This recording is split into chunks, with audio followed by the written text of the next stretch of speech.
Jangan ada sampai khotib Jumat atau penceramah mencaci maki, gak boleh. Omong kasar gak boleh. Tiru kanjeng Nabi kalau dakwah, tidak pernah ngomong kasar, apalagi mencaci. Jangankan sesama orang Islam, dengan orang Nasrani, dengan orang non Muslim pun tidak boleh kita mencaci maki. Wala tasubbul ladzina yu'minuna min dunillah fayasubbul adwan bighairi ilm. Kamu jangan caci maki orang yang tidak menyembah Allah. Orang yang tidak menyembah Allah jangan kamu caci maki, jangan kamu hina, jangan.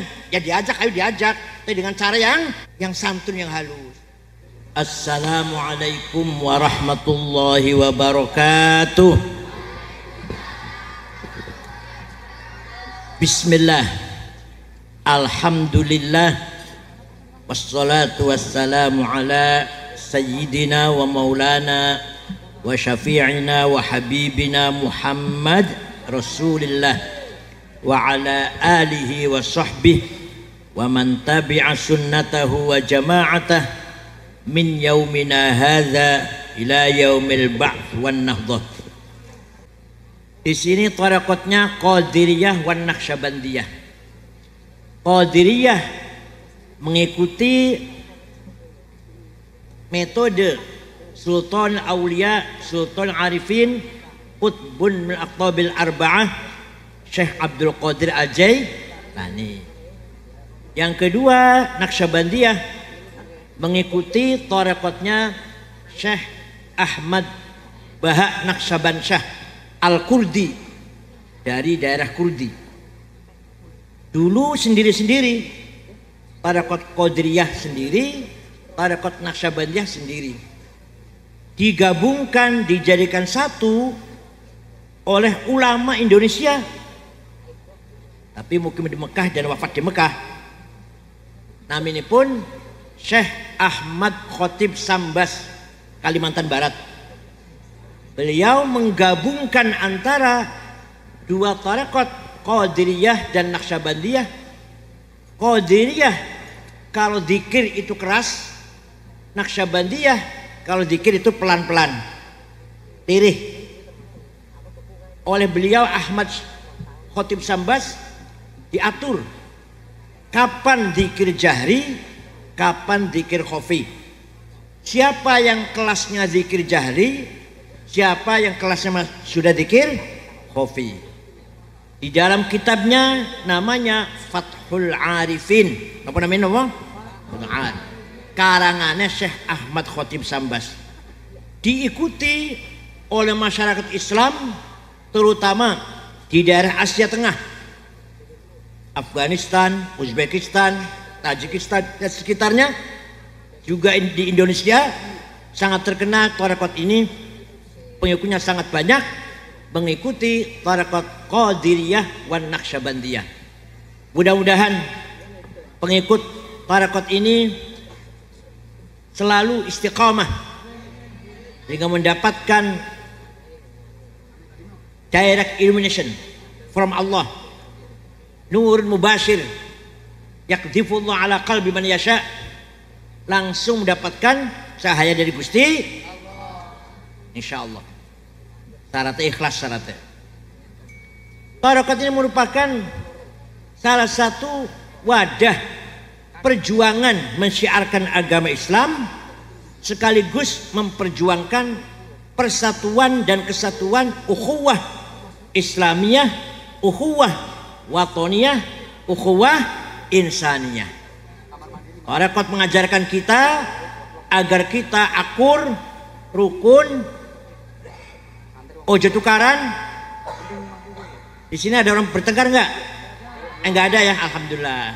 Akur-akur semua ya. Itu berkat tarekat Qadiriyah wan Naqsyabandiyah. Tarekat mengajarkan kepada kita semua agar betul-betul kita menjadi insan, manusia yang sebenarnya. Insan maknanya, lapal insan itu maknanya harmonis, akur, intim, akrab, saling kangen, saling melengkapi, saling menolong. Mboten mriki. Kalau ada dua orang tetangga lagi bertengkar, misalkan lagi bertengkar, tidak saling menyapa sudah 2 minggu atau 1 bulan, itu berarti orang sedang leren jadi insan, lagi leren jadi manusia. Maka yang namanya insan selamanya harus harmonis. Sekali-kali bertengkar paling lama 3 hari 3 malam.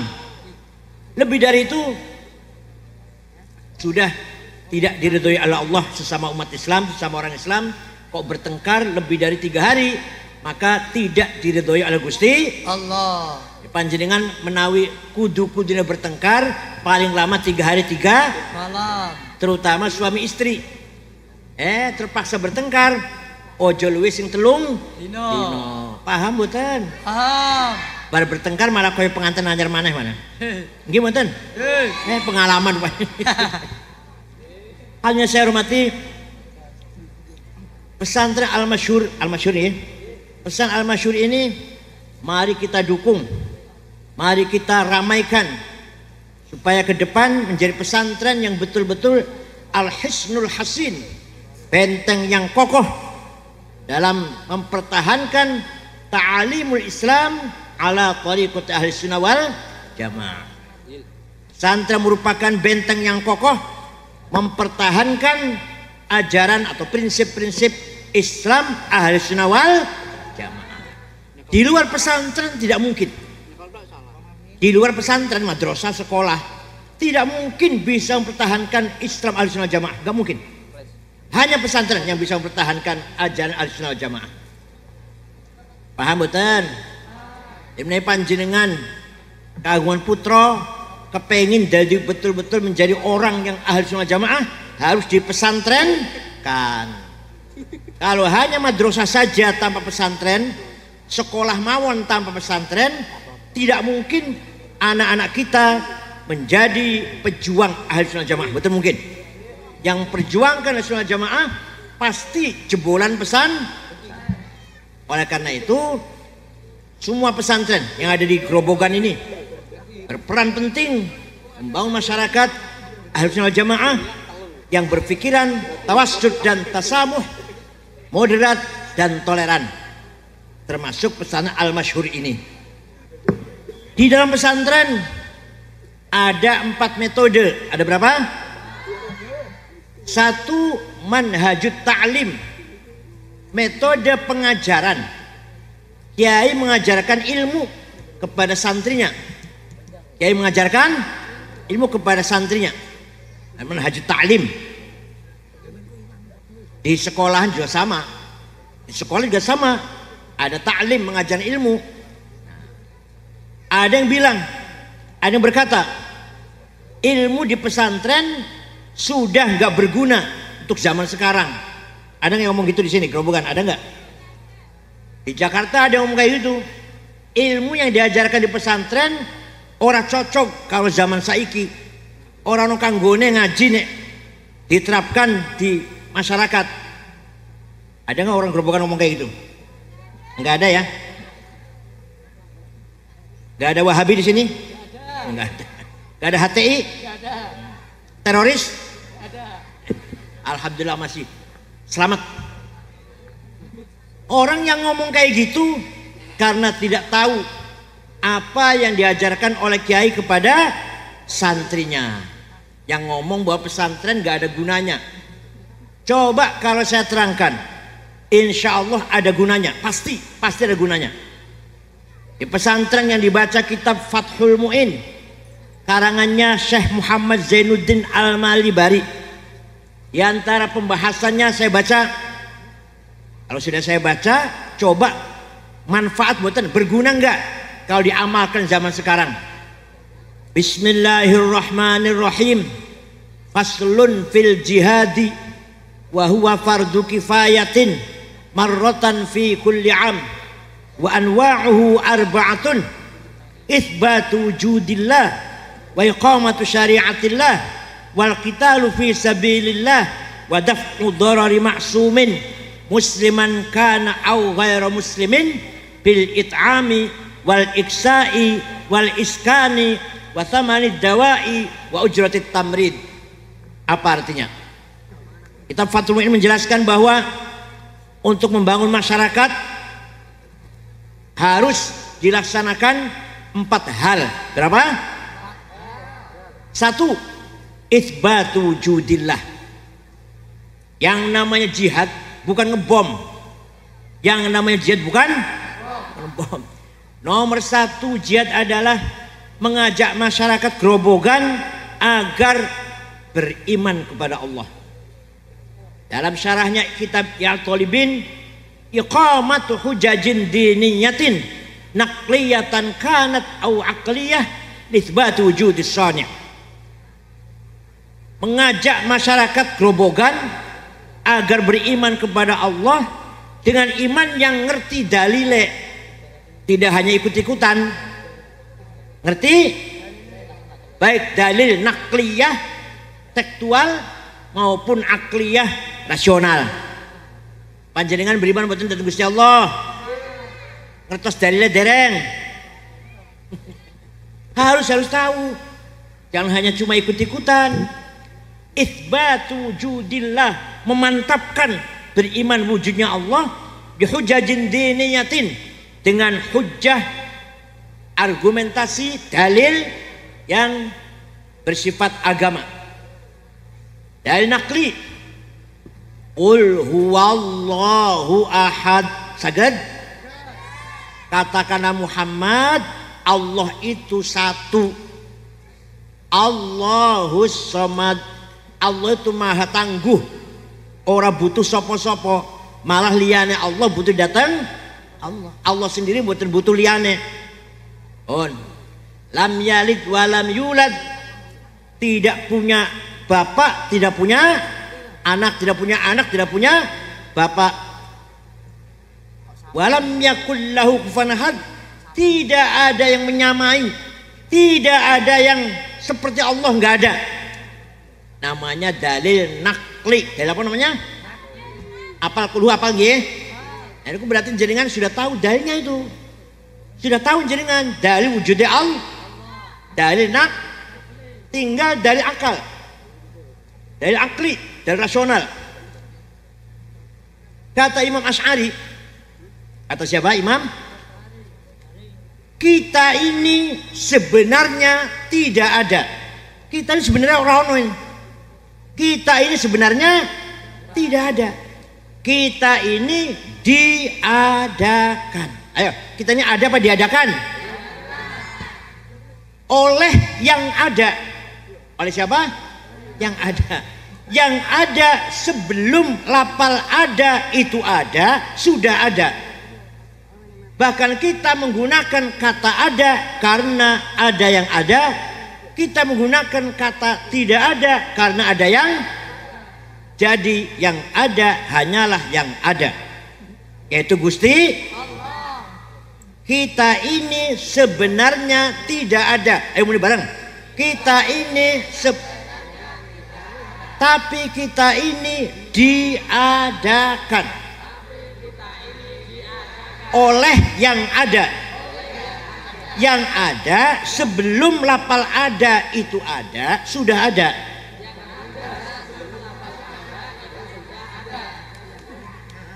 Walhasil kita ini diadakan. Jangan menganggap kita ini ada. Kita ini jangan anggap saya ini ada, enggak. Kita ini diadakan. Nah, sekarang buktinya. Ada kata ganti dhamir pronoun, ada 3 bahasa Arab. Ana aku, anta engkau, huwa dia. Paham? Bahasa Arab ini ya. Ana aku, silakan dipakai. Silakan dipakai. Ana Said, ana Hasan, ana Abu Bakar, ana Khalid, ana Ahmad, ana Abdullah, ana Fatimah, ana Maryam, ana Zainab. Gimana? Dipakai kan nggih? Sehari-hari ya. Tapi nanti mati semua. Mati semua enggak? Mati enggak? Semua mati. Tinggal anak aku satu yang tidak mati. La ilaha illa ana fa'budni. Tidak ada Tuhan kecuali aku. Aku siapa ini? Aku Zainab? Bukan. Aku Maryam? Aku Abdullah? Anak siapa? Jadi aku di situ maknanya Allah. Maka sebenarnya aku adalah kita ini pinjam. Ngomong aku pinjam, nyilih kita ini. Pinjam dari akunya Allah. Paham betul? Pinjamnya mau berapa tahun? Jawab. Berapa? 80. Nguyungi sinang dipan. Jawab sing benar, terserah yang meminjamkan. Terserah yang kita ini pinjam kok. Kalau diambil apa kita bisa mempertahankan? Yang punya dia kok. Jadi kita ini pinjam menggunakan kata aku. Aku Said, aku Khalid, aku Hasan. Pinjam dari Gusti. Sampai kapan? Sampai terserah kersane Gusti. Sopor roh mulai dari sini pengajian langsung sopor roh. Paham betul? Ini namanya dalil akli namanya. Dalil akli. Begitu pula anta, engkau Said, engkau Khalid, engkau Ahmad, engkau Abdullah, engkau Zainab, engkau Maryam, engkau Fatimah. Mati semua nanti. Mati semua ya. Tinggal engkau satu yang tidak mati. La ilaha illa anta subhanaka kuntu minadh dhalimin. Tidak ada Tuhan kecuali engkau. Artinya tidak ada yang ada kecuali anta. Anta siapa? Berarti artinya kita menggunakan kata anta pinjam. Hakikatnya anta sobo. Yang sebenar-benarnya anta sobo. Kita ini begitu pula huwa, dia. La ilaha illa huwal hayyul qayyum. Tidak ada Tuhan kecuali dia. Dia siapa? Dia Ahmad. Dia Ahmad. Dia Abdullah. Bukan. Dia siapa? Maka la huwa illa huwa. La ana illa ana. La anta illa anta. Tidak ada Tuhan kecuali engkau. Artinya tidak ada engkau kecuali engkau. Tidak ada Tuhan kecuali aku. Artinya tidak ada aku kecuali aku. Tidak Tuhan kecuali dia, artinya tidak ada dia kecuali dia. Insya Allah paham. Paham betul. Kita menggunakan kata aku, engkau, dia, sementara. Yang selama-lamanya aku siapa? Yang selama-lamanya engkau siapa? Yang selama-lamanya dia siapa? Ini namanya dalil akli wujudnya Gusti. Paham boten? Kalau pulang dari sini bisa menirukan ini? Bisa menirukan?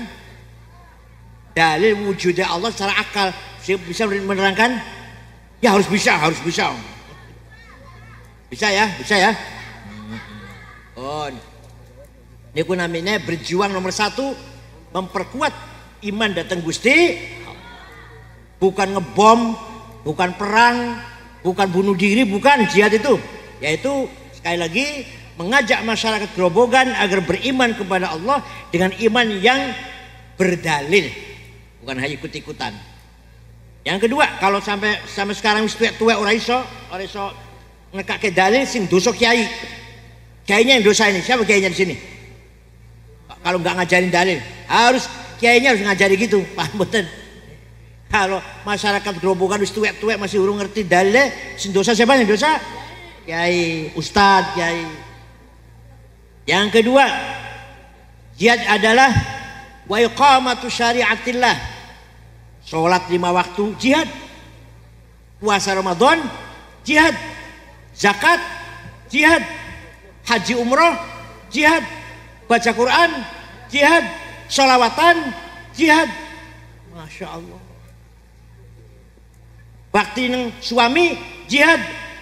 Paham betul? Suaminya sayang karo istri jihad. Pokoknya semua kelakuan kita yang dalam rangka menjaga syariat Allah itu adalah jihad. Nomor pinten ibu? Nomor berapa?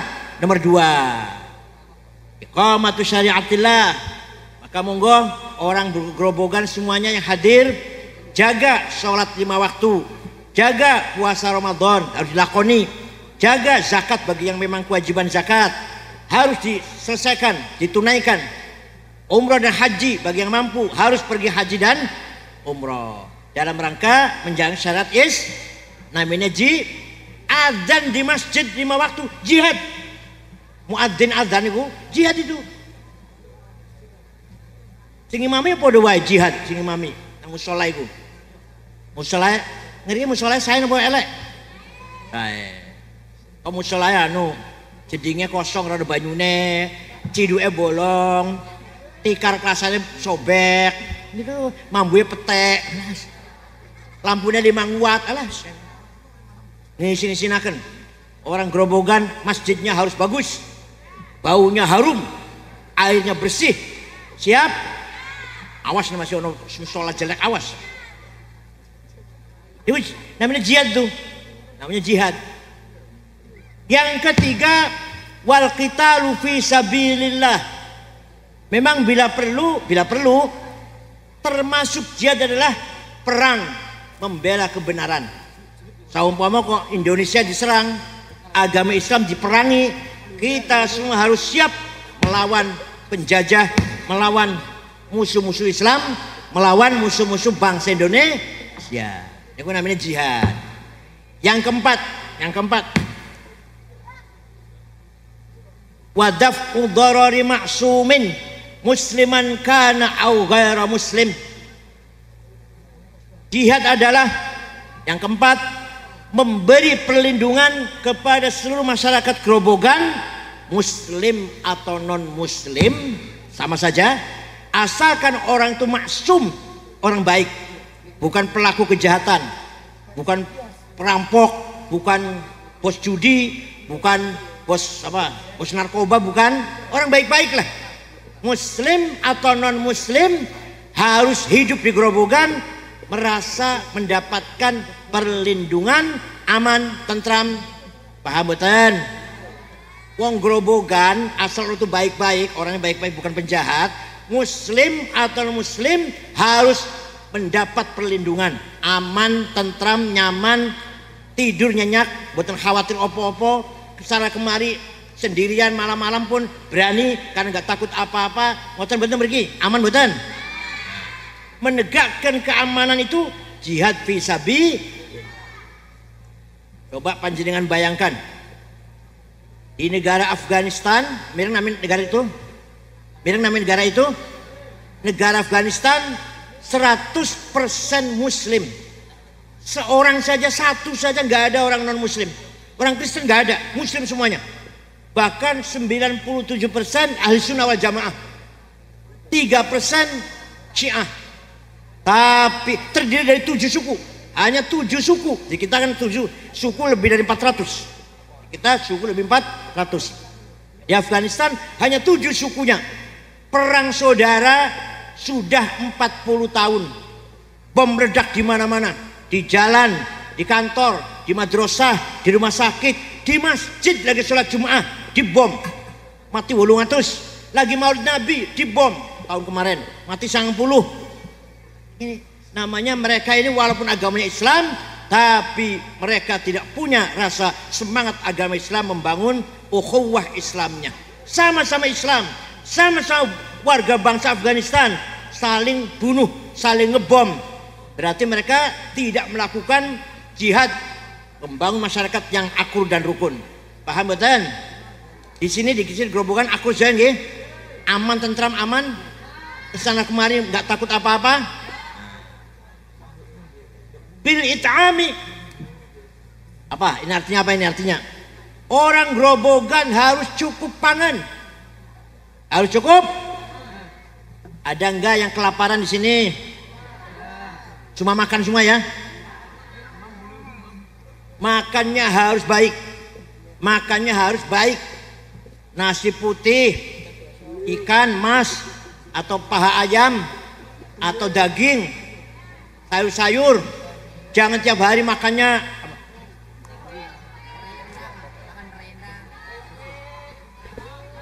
kalau bahasa Cirebon ada makanan ampas kelapa. Bahasa Cirebon namanya semayi.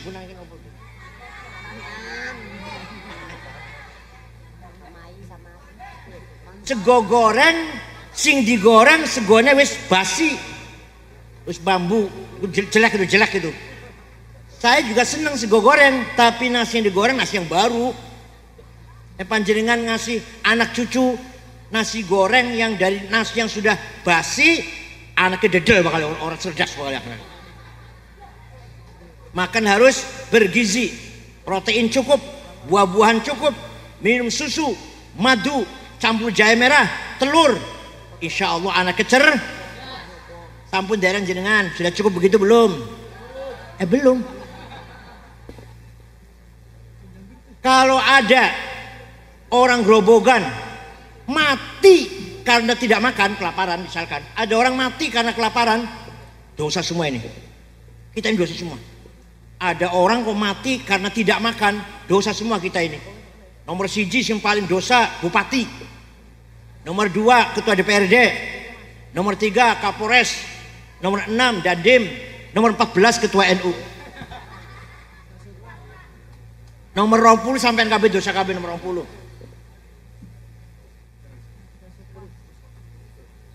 Harus semuanya orang Grobogan makan. Makannya harus berkualitas. Ngoten nggih? Jangan diantem semayi itu. Semayi itu apa? Kelapa yang sudah diperes masih dimasak lagi itu loh. Pun wal iksai dan pakaian. Jihad adalah mengusahakan orang Grobogan semua punya pakaian. Agama Islam perintah sholat. Sholatnya kudu suci, berarti pakaiannya harus rangkep-rangkep. Gak mungkin satu, gak mungkin.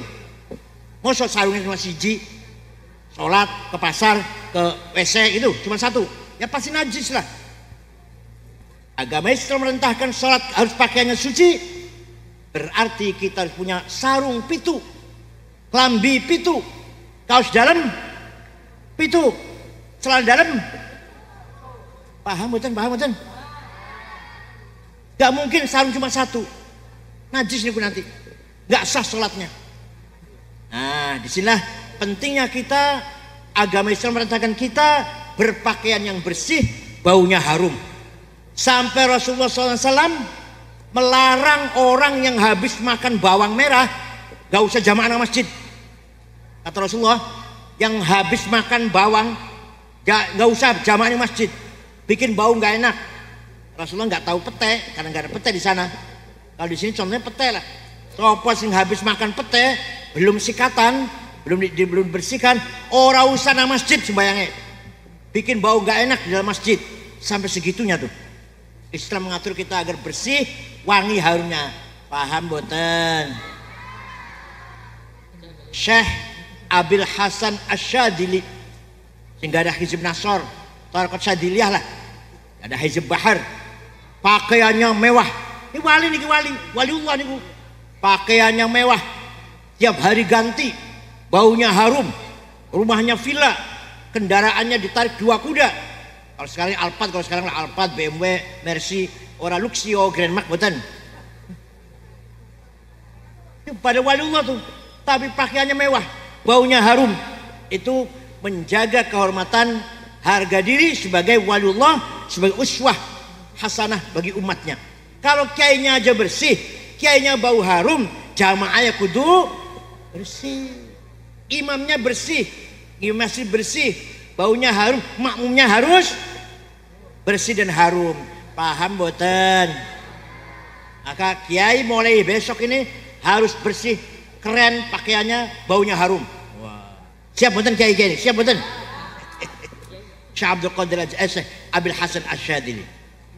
Syekh Abdul Qadir Al-Jilani itu waliullah, sultan aulia. Suatu ketika, itu orang Baghdad, orang Irak. Suatu ketika ziarah datang kuburannya Imam Syafi'i di Mesir. Syafi'i kuburan teng Mesir, kulon, Irak kan wetan. Syekh Abdul Qadir Jilani ziarah mereka. Datang kuburan Imam Syafi'i di dusun Fustat, Kairo. Di sana masyarakat sekitar kuburan Syafi'i rata-rata nggak punya rumah, miskin nggak punya rumah.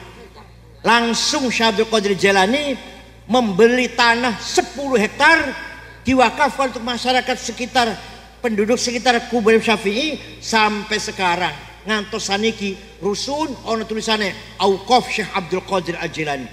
Syekh Abdul Qadir Jilani itu wali sugih loman. Panjenengan wali duduk sugih mboten, loman mboten. Wah, enggak apa terusan, apa faedah? Wali duduk, ahli ibadah mboten, ngono ya. Sugih mboten, medhit iya. Terus apa itu? Sayyidina Utsman, sahabat Utsman yang sudah dipastikan masuk surga,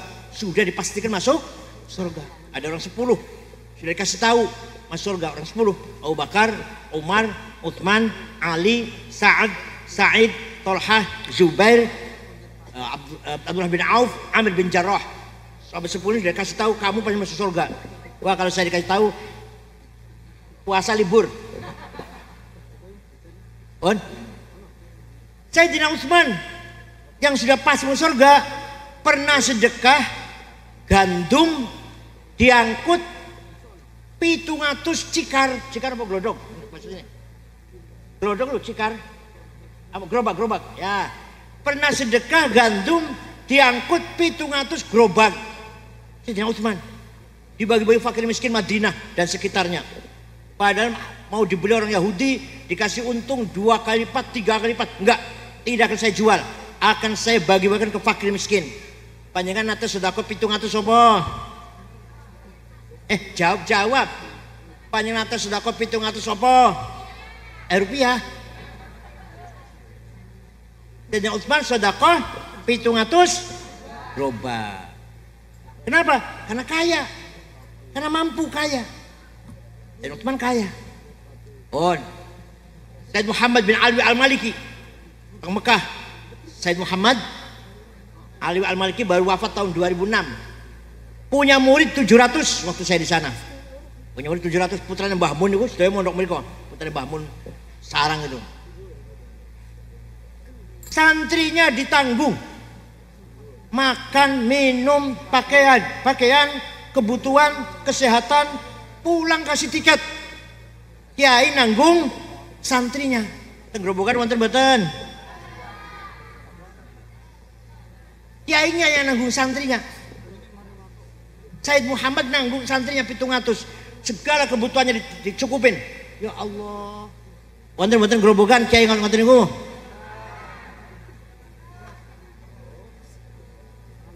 Karena Sayyid Muhammad kaya. Punya percetakan kitab, punya hotel di Mesir, punya hotel di Maroko. Beliau itu kaya. Kekayaannya untuk berjuang. Paham betul? Yang terakhir wal iskani dan rumah. Termasuk jihad adalah bagaimana orang Grobogan semua punya rumah. Semua punya rumah belum? Belum. Paling males kok. Males golek duit paling enggak punya rumah. Semua orang Grobogan harus punya rumah. Namanya jihad namanya. Walaupun rumah itu RSSS, rumah sangat sulit untuk selonjor-selonjor. Saking cilik rumah sangat sulit untuk selonjor-selonjor. Tapi harus punya rumah. Orang Grobogan makan cukup, pakaian cukup, rumah ada. Watamarid dawai dan harga obat-obatan. Sakit bisa nebus obat, obatnya harus murah. Harus terjangkau oleh rakyat kecil. Sekarang BPJS. Wa ujr tamrid, biaya pengobatan. Biaya rumah sakit, biaya operasi, biaya ronsen. Paham betul? Ini namanya jihad. Nah, kitab Fathul Mu'in yang ngajari begini ini, Dawe kitab Fathul Mu'in ini kalau diterapkan di Grobogan masih cocok betul. Padahal kitab kuno ini, kitab kuno. Bagi orang yang nggak senang pesantren, katanya pesantren ilmunya sudah nggak bisa dipakai sekarang. Ini kalau dipakai masih cocok betul. Pemerintah mengusahakan rakyatnya cukup pangan, sandang dan papan. Cocok betul? Itu kitab kuno tuh dibaca pesantren. Jangan sembarangan pesan nggak punya ilmu. Ini ilmu ini. Paham betul? Yang kedua di pesantren ada manhajut tadris. Kalau tadi namanya manhajut ta'lim, sekarang namanya manhajut tadris. Apa? Mengamalkan ilmunya. Santri itu diajari oleh kiai ilmu dan ilmunya diamalkan. Itu hanya pesantren. Hanya di pesantren yang ditekan seperti ini. Di luar pesantren nggak ada itu. Kalau di pesantren kiainya ngajar ilmu dan ilmunya diamalkan. Sekarang banyak sekali orang berilmu bahkan sarjana ternyata yang paling banyak melanggar hukum undang-undang wong pin gimana? Gimana? Wong bodoh nyolong sendal di masjid. Nyolong sendal ning wong pinter pabrik sendal yang dicolong. Wong bodoh nyolong ayam 5. Wong pinter peternakan ayam dicolong semuanya. Dengan memindahkan hak milik tanda tangan, udah pindah itu pemilik hak miliknya. Yang korupsi wong pinter. Yang mirang betul nih, mirang betul jenengan. Setia Novanto, ketua Golkar mbien, ketua DPR, korupsi 2,5 triliun. 2,5? Pulau kaget, masya Allah. Korupsi gede banget. Kalau 100 juta atau 200 juta sih maklum lah. 2,5 triliun. Masih diungkuli di Kementerian Kominfo korupsi 8 triliun. Kaget mali pulau, masya Allah. 8 triliun. Masih diungkuli mana? Darmadi korupsi 72 triliun. Bon, kalau sore saya ngomong siapa iki korupsi sakpol iki. Masih diungkuli mana? Saniki niki perusahaan tambang timah di Bangka Belitung dikorupsi 300 triliun. Iku nggak tuku kerupuk, wah masya Allah. 300. Ini wong pinter apa wong bodoh ini? Pinter. Jenengan bodoh ya? Gak bisa korupsi ya? Paling bisa nyolong ayam paling bisa ya? Nyolong ayam, nyolong sendal, saumpama paling lakoni samono kuwi. Tapi wong pinter 300 zaman 10 tahun.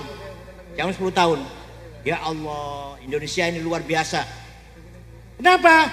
Karena tidak ada waktu sekolah, tidak ada manhajut tadris. Tidak ada perintah mengamalkan ilmunya. Kalau pesantren, kiainya mengajarkan ilmu dan memerintahkan santrinya agar mengamalkan ilmunya. Namanya manhajut tadris. Apa namanya? Buat namun pinter, tapi ilmunya harus diamalkan. Ya Allah. Yang ketiga, di pesantren ada manhajut ta'dib. Apa? Metode agar santri beradab, berakhlak mulia. Ta'dib beradab. Dengan orang tua tawadhu, dengan guru dan kiai tawadhu, omongannya halus, sikapnya halus, boten nate bohong, boten takabur, boten sombong, boten hasud, dengki, boten adu domba, boten melakukan fitnah. Panjenengan ngonten boten panjenengan? Panjenengan ngonten boten? Boten nate sombong, boten nate hasud, iri.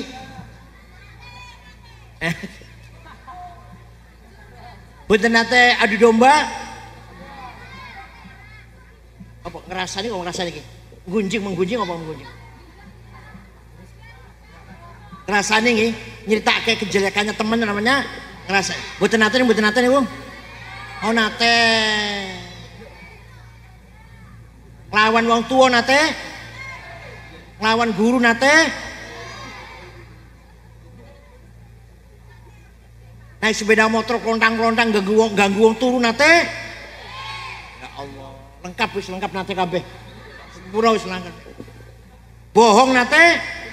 Masya Allah, sempurna ini. Di pesantren, kiai ngajari santrinya agar beradab, tidak boleh bohong, jujur. Istafti qalbak, albirru matma'anil qalbuk, wal ithmu ma haka fi nafsik. Kata kiainya, kamu tuh harus tahu mana benar, mana salah, mana lurus, mana bengkok. Hatimu harus tahu itu. Nah, kalau nanti benar, laksanakan. Kalau itu salah, tinggalkan. Jadi santri itu boten maksiat kalau Gusti Allah, boten wantun, bukan takut ketahuan. Tidak bohong, tidak nipu, tidak manipulasi, bukan karena takut ketahuan, tapi budi karo Gusti. Paham boten?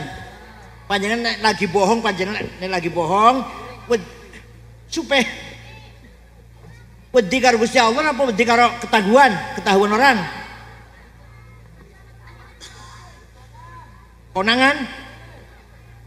Wedi konangan wedi karo Gusti Allah. Nah, iku kiai di pesantren menanamkan pendidikan akhlak datang santrinya supaya wedi karo Gusti Allah. Orang wedi karo polisi, orang wedi karo hansip, orang wedi karo babinsa, wedi karo Gusti. Salat lagi anak turu subuh bangun salat bukan dioprak-oprak karena sadar sendiri. Itu namanya mempunyai hati yang tulus. Nah, martabatnya manusia ini, martabatnya bangsa wong Grobogan tergantung akhlaknya, bukan agamanya. Coba. Wa innamal umamul akhlaqu ma baqiyat fa inhum dhahabat akhlaquhum dhahabu. Martabatnya umat, bangsa atau warga Grobogan tergantung akhlaknya. Ada orang mau ke Grobogan, nanti Grobogan, yang ditanyakan aman nggak ya saya mau ke sana, orangnya baik-baik nggak ya saya mau ke sana, nggak tanya agamanya apa enggak, saya mau ke Penawangan, kira-kira aman nggak di sana, masyarakatnya baik-baik apa jelek, yang ditanyakan itu bukan agamanya apa yang Penawangan, enggak ditanyakan. Kalau masyarakatnya baik, derajatnya munggah, terkenal, Grobogan bagus-bagus semua. Saya pernah ke sana, dompet ketinggalan masjid rong dino masih utuh. Orang sing mek blas, wong Grobogan tuh, masya Allah, wong Penawangan tuh. Ojo sampai sewali, ojo sampai nih, nanti nang Penawangan. Waduh, hati-hati. Saya pernah ke sana, sholat di masjid sepatu hilang, saumpama. Saya pernah ke sana, ditinggal beli rokok di Alfamart 5 menit, spion hilang. Jangan sampai ya. Wa innamal umamul akhlaqu ma baqiyat fa inhum dhahabat akhlaquhum dhahabu. Tergantung akhlaknya martabat manusia itu. Al-Qur'an boten muji dateng Kanjeng Nabi gantengnya, Kanjeng Nabi ganteng gagah. Boten enggak dipuji dalam Al-Qur'an. Muhammad ganteng betul wonten. Nabi Muhammad pinter betul wonten, enggak dipuji. Nabi Muhammad sukses, gak dipuji. Tapi yang dipuji wa innaka la'ala khuluqin adzim. Sungguh kau Muhammad orang berakhlak mulia. Bukan kau Muhammad sukses, kau Muhammad pinter, kau Muhammad hebat, nggak ada itu. Yang ada engkau akhlaknya mulia. Nah, wong Grobogan akhlaknya saya dereng. Sekali saya tanya nih, akhlaknya saya dereng. Nah, coba saya contohkan, coba diukur. Saya pernah pergi ke Australia. Wong Kristen, Australia negara Kristen, masyarakatnya Kristen, ya Islamnya ada sedikit lah. Setengah bulan, muter-muter setiap kota, ceramah muter-muter. Terakhir di ibu kota Sydney. Bar duhur ceramah, asar beli oleh-oleh. Ada toko-toko kecil jejer beli oleh-oleh. Celana, kaos, gantungan kunci, kenang-kenangan lah. Bawa ke hotel. Oleh-oleh sudah saya beresin, besok mau pulang. Ternyata HP saya nggak ada. HP kulo hilang. Oleh gol yang pojok-pojok betul wonten, kasur-kasur tak wolak-walik betul wonten. Ya udah, hilang sudah. Besok pulang Jakarta beli lagi lah. Jam 9:30 saya mau tidur, ada orang ngetok pintu. Saya buka pegawai hotel dan ada satu orang laki-laki membawa HP saya. HP bapak ketinggalan di toko saya, ini saya kembalikan. Kira-kira kalau HP ketinggalan warung Penawangan, pripun? Padahal dari akhlaknya baik.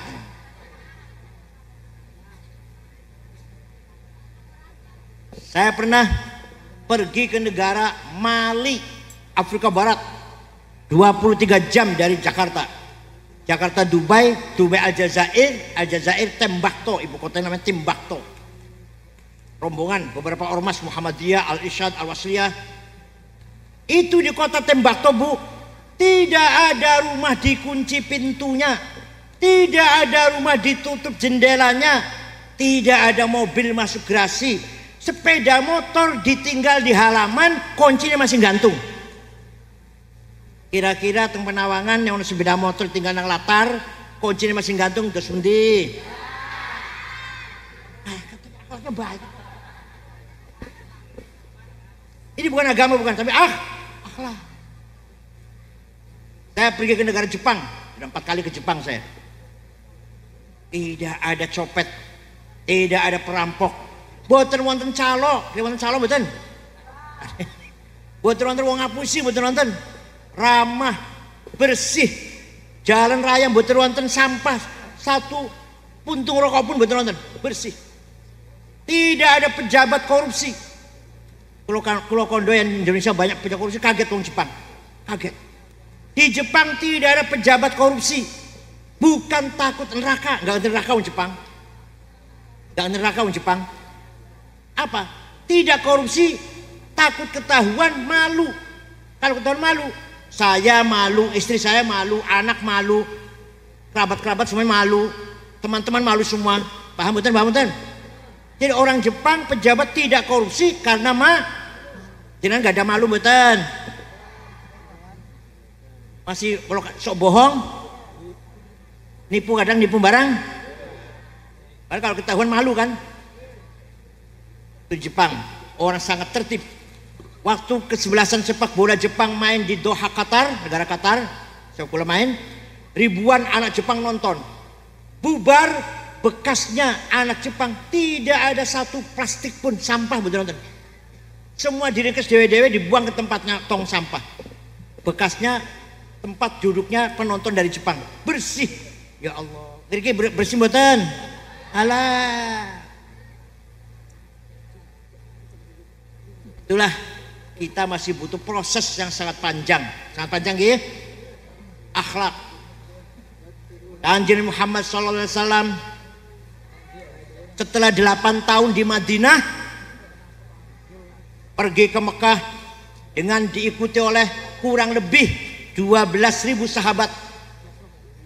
Sebelum masuk kota Mekah berkemah dulu di luar kota. Orang Mekah melihat dari atas, waduh, Muhammad anak buahnya hebat-hebat, ribuan. Besok pasti balas dendam. Besok masuk ke Mekah pasti balas dendam. Nah, orang Mekah sembunyi dalam rumah, takut Muhammad mau balas dendam. Paginya masuk kota Mekah, Kanjeng Nabi karo sahabate rolas ewu. Apa kata Kanjeng Nabi? Al yaum yaumul marhamah. Hari ini hari silaturahim. Menyambung kembali seduluran, karena orang Mekah semuanya sedulur Kanjeng Nabi kabeh, sama-sama suku Quraisy. Hari ini hari rekonsiliasi, kembali bersatu menjadi satu saudara. Tidak ada balas dendam. Orang Mekah yang dulu membunuh sahabat, saya maafkan. Orang Mekah yang dulu menyiksa sahabat, saya maafkan. Yang dulu menyakiti saya, mencaci maki saya maafkan. Tidak ada balas dendam. Saged niru ngoten saged? Jawab, saged niru ngoten? Orang Mekah keluar dari rumah, semua menyalami Kanjeng Nabi dengan mengatakan bi abi wa ummi antal karimul karim.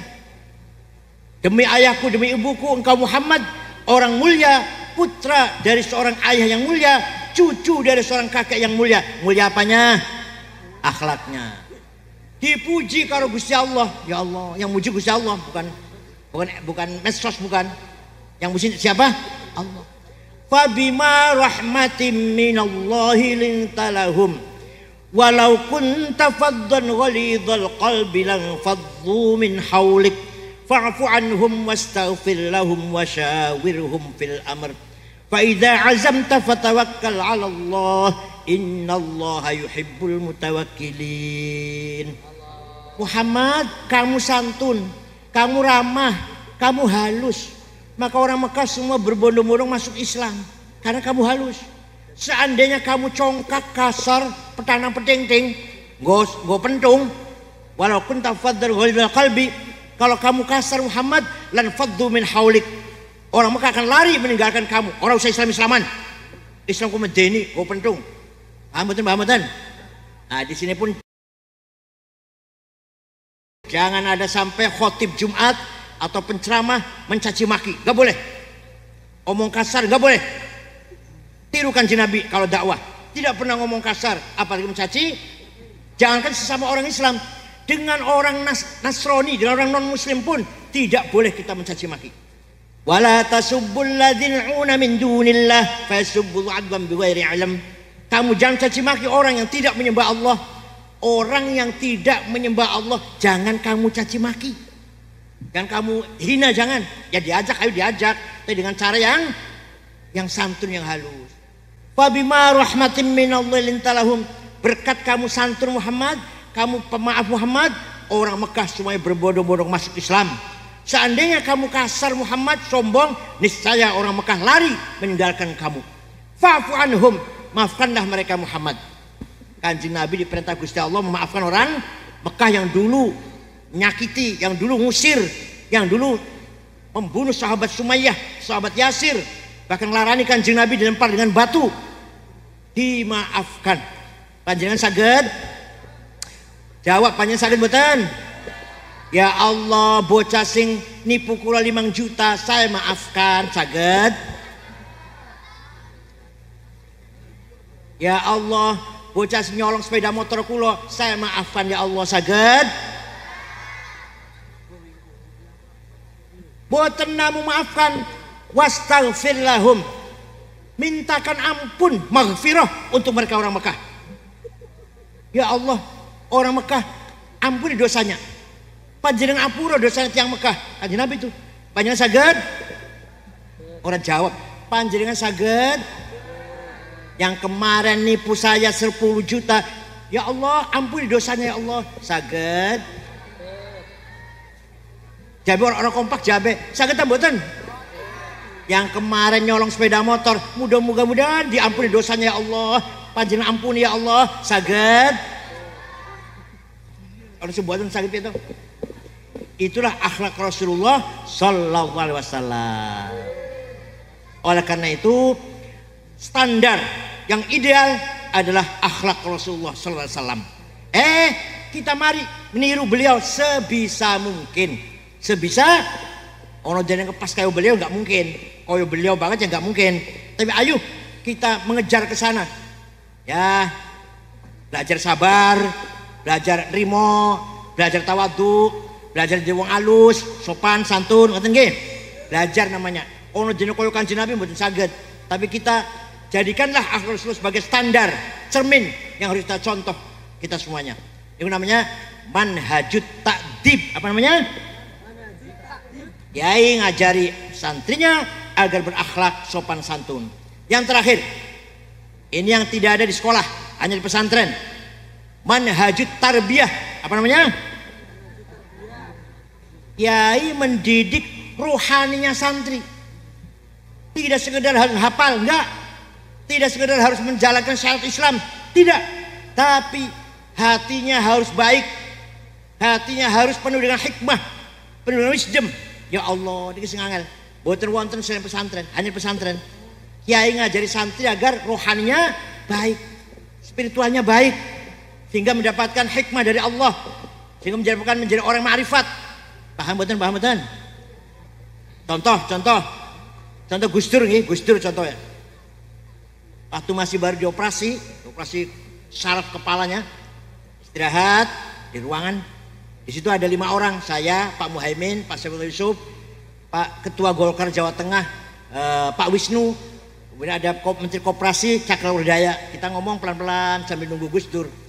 Tiba-tiba Gus Dur duduk, ngomong ngeten, ngendikan ngeten, mengko aku bakal jadi presiden. Kita orang di mana kaget, ini Gus Dur konslet ini, tidak konslet. Suara waras Gus Dur ini. Ternyata betul jadi presiden, betul. Kata siapa itu? Jare sopo iku Gus Dur? Yang ngasih tahu siapa itu? Allah langsung. Namanya Nurun Mubashir yakdifullah ala qalbi man yasha, direct illumination. Ono maneh? Laku-melaku, gerak olahraga, Gus Dur jogging. Mampir teng groko kula. Kula kan sekitar 100 meter groko kula Gus Dur itu. Mampir, minta air putih, AC saya buka, sare tidur, ngorok. 20 menit bangun ngendikan ngeten, Kang Said mengko bakale sampean nek wis umur 56 dadi ketua PBNU. Betul Pak, betul Bu. Saya pertama kali terpilih jadi ketua PBNU di Makassar, muktamar tahun 2010. Usia saya 56 tahun. Ayo jadi sapa Gus Dur ngoten niku? Dari Allah. Panjenengan saged ngoten? Belajar. Kalau hati panjenengan bersih, insya Allah saged. Kalau hati jangan bersih, ojo hasud, ojo dengki, ojo takabur, ojo sombong. Paham betul? Pernah lagi? Pernah mana? Seminar di Pustaka Nasional. Judulnya mengenang jasa Jenderal Simatupang. Datang terlambat dengan saya, justru datang terlambat. Di bawah, duduk di bawah di kursi. Di atas yang sudah ada Pak Jenderal Rudini dan Pak Yakub Utomo yang punya koran Kompas dan Romo Muji Sutisno orang Katolik. Gus Dur duduk di bawah tidur nyenyak. Giliran Gus Dur terakhir saya bangunkan. Gus panjenengan Gus Dur naik. Omongane wong telu mau dikomentari kabeh. Omongane wong padahal beliau tidur padahal. Tapi omongane wong telu kabeh mau dikomentari, dikritik kabeh. Masya Allah, dari mana taunya itu? Panjenengan saged? Lain di pesantren ada ini. Di pesantren ada ajaran mengarah kepada mencari hikmah, mencari wisdom dari Allah. Apa maneh? Pesantren memiliki Gus Cokro itu ahli hikmah itu. Insya Allah. Oleh karena itu hanya pesantren lah yang bisa mengeluarkan output alumni yang insya Allah menjadi insan kamil, the perfect man, insan sempurna, pintar, disiplin, beradab, berhikmah, mengamalkan ilmunya, beradab dan berhikmah. Hanya alumni pesantren. Banyak putra tentang pesantren mboten? Pesantren monggo semua dipesan saja lah. Apa mana zaman saniki gangguannya kata terutama iPhone, YouTube, Google isinya macam-macam. Di YouTube itu banyak ceramah saya kata ceramah kulo tentang YouTube. Tapi bar ceramah itu mangke iklan obat kuat. Iklan obat kuat nggak apa-apa, tapi gambar itu yang haram didelok. Gimana? Pengalaman delok ya. Itulah gangguan anak cucu kita nanti seperti apa. Akhlak sudah orang karu-karuan. Belum narkoba, belum kejahatan yang lain, tawuran. Coba tawuran antar sekolah di Jakarta hampir tiap hari. Sampai ada yang korban mati. Belum narkoba, sampai anak SMP pun sudah kecanduan narkoba. Jakarta, mudah-mudahan kobrogan enggak ya. Belum lagi hubungan bebas. Pelajar laki dengan pelajar perempuan, hubungan bebas. Itu di Jakarta. Mudah-mudahan di Grobogan boten ngantos semonten nggih. Karena putra panjenengan semuanya di pesantren untuk membahas, untuk menuju masyarakat yang punya tarbiyah ruhaniyah niki. Sholawatan, baca berjanji, baca deba, itu agar kita mendapatkan tarbiyah ruhaniyah. Apa namanya? Rohani kita jadi sehat. Panjenengan apal berjanji, anak panjenengan lah, putra panjenengan apal berjanji. Mongko putra panjenengan jadi konglomerat pengusaha kaya raya, jadi jenderal, jadi menteri, masih ingat berjanji nanti. Mboten bakal lucu, mboten bakal hilang. Mboten. Masih cinta Rasulullah walaupun dia dari jenderal, walaupun jadi menteri, jadi presiden kek, tetap ingat cinta Rasul. Kalau sejak kecil diajak mau coba berjanji. Apa maneh? Berjanji harus hafal-hafalan. Rois Surya terutama harus hafal berjanji. Rois Surya, Khatib Surya harus hafal. Kalau nggak hafal udah diamplopin. Mulai nggak usah diantar kon pak ojek dewe lah. Kenapa? Karena berjanji deba itu milik kita, miliknya kita. Kalau bukan kita yang memelihara, yang menghafal, siapa yang menghafal? Wah habis suruh ngapal. Kita harus hafal. Itu ada milik kita. Omah nganyare omah mau coba berjanji, akekah mau coba berjanji, naik pangkat mau coba berjanji, anaknya lulus mau coba. Insya Allah kita menambah mahabbati Rasulullah SAW, dapat syafaat Rasulullah SAW. Oh pemane burdah, apa dipakai nggak di sini burdah? Dipakai betul. Syekh Abu Sa'id Muhammad Al-Busiri, orang Iskandaria Mesir, sakit stroke 1 bulan. Sakit apa? Stroke. Suatu malam mimpi jumpa Rasulullah SAW. Panjang pernah jumpa Rasulullah? Jawab. Panjenengan pernah jumpa Rasulullah di mimpi? Dereng. Jumpa gendruwo? Nah, Syekh Abu Sa'id matur, ya Rasulullah, saya sakit stroke sebulan, gak bisa jalan, gak bisa bangun. Saya ingin punya keinginan ngarang syair yang isinya memuji-muji engkau Rasulullah. Minta izin. Ya sudah, silakan. 1 minggu ketemu maneh, ngimpi maneh. Sudah selesai Rasulullah. Saya karang sudah selesai. Coba dibaca. Rasulullah pengen mendengarkan. Dibaca. Setelah saya baca, fatabassama sallallahu alaihi wasallam, Rasul tersenyum. Wa masa jasadahu, Rasulullah ngusap-ngusap badannya. Fata'affa fauran, besoknya waras. Iso mlaku, iso melayu maneh. Percaya mboten? Amin tadakuri jironim bidi salami mazatadam anjaro mim muklatim bidami am habbatir rihu min tilqai kadhimatin wa aumadhal barqu fi dhulma'i min idami fama li aynayka in qulta fahamata wa ma li qalbika in qulta stafiq yahimi ayahsabu sabbu annal hubba munkatimu ma baina munsajimin min huwa muttarimi. Apal boten? Oh, pantesan dia anak rondor payu-payu. Apal? Insyaallah. Mangke tenang uripe. Iso nyarutang. Dagangnya laris. Pertanyaannya sawai dadi insyaallah. Anak rondor cepet ono sing lamar. Amin tadakuri jiran bidi salami. Kenapa engkau selalu menangis tiada henti-hentinya sampai air matamu bercampur darah? Kenapa engkau nangis terus sampai air matamu bercampur? Apakah engkau lagi rindu kangen pada perempuan yang ada di dusun di Salam? Atau engkau lagi teringat suatu hari panas terik matahari luar biasa, angin bertiup kencang di desa Kadhimah? Atau engkau teringat suatu malam gelap gulita di desa Idham? Kenapa kamu menangis terus? Gak enak makan, gak enak tidur. Pasti kamu lagi mabok cinta. Pasti lagi mabok. Ngaku saja sama kamu kurus kering. Pasti kamu lagi kangen seseorang. Nangis terus. Jawabnya, na'am sara taifuman ahwafa arraqani wal hubbu ya'taridul ladzati bil alami ya laimi fil hawal udri ma'diratan minni ilaika walau ansafta lam talumi. Naam, memang benar saya lagi mabuk cinta. Saya lagi rindu seseorang sampai rasa rinduku menjadi penyakit. Tapi kalau ente tahu siapa yang sedang kurindukan, pasti engkau akan memaklumi. Siapa sih yang sedang kamu rindukan? Siapa? Sampai nangis bercampur darah.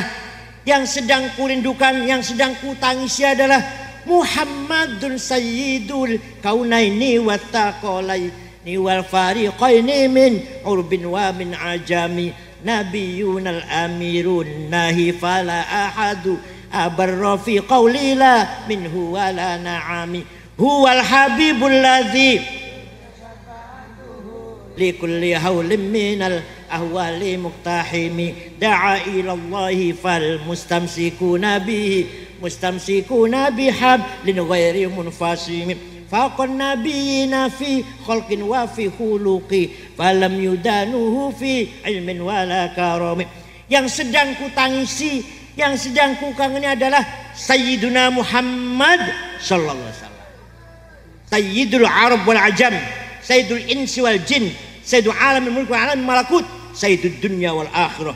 Dialah kekasih kita yang kita harapkan syafaatnya ketika kita mendapatkan persoalan yang sulit, problem yang sulit, problem yang besar, hanya minta syafaat Rasulullah sallallahu alaihi wasallam. Percaya mboten? Kanjeng Nabi saking nulungi kita, percaya mboten? Yang percaya pasti dapat syafaat Rasulullah, yang tidak percaya pasti tidak dapat. Enggak percaya. Yang tidak percaya pasti tidak dapat. Yang percaya pasti. Banyak orang yang enggak percaya. Masa orang sudah mati bisa menyafaati kita? Banyak. Di gerombokan percaya kabeh. Yang percaya pasti dapat syafaat Rasulullah, yang tidak percaya yang nggak akan dapat. Panjenengan milih mana? Percaya apa nggak percaya? Insyaallah kita semua ahli syafaati Rasulullah sallallahu alaihi wasallam, salimin mustabsyirin fid dunya wal akhirah.